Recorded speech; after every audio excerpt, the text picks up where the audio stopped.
Indice de risque de désindustrialisation de 3,5, risque maximal des 10 entreprises que nous avons analysées, le cas Renault. Renault est dans une situation de dépendance technologique maximale puisqu'elle a fait le choix de sous-traiter toute l'intelligence artificielle, vecteur majeur d'innovation dans l'automobile, à une entreprise américaine. Donc vulnérabilité maximale. Deuxième dimension, les règles européennes en matière de réemploi de plastique recyclé imposent un taux de réemploi de 25% dans le secteur automobile. Actuellement, la capacité du secteur est de l'ordre de 8%. Donc ça fait une obligation x3. En revanche, la production en Europe de plastique recyclé ne permet pas d'atteindre les objectifs de réemploi. Donc il y a un risque d'interdiction de vente des véhicules automobiles, en particulier Renault, mais ce sera vrai pour tous les véhicules européens,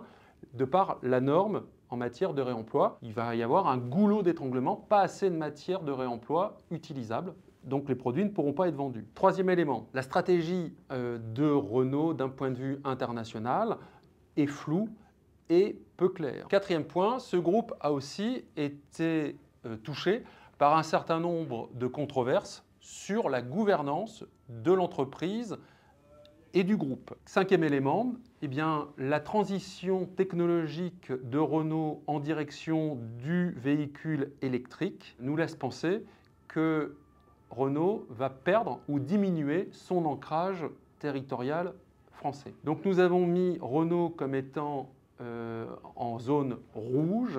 C'est une entreprise qui nous paraît connaître le plus fort risque de désindustrialisation à moyenne échéance.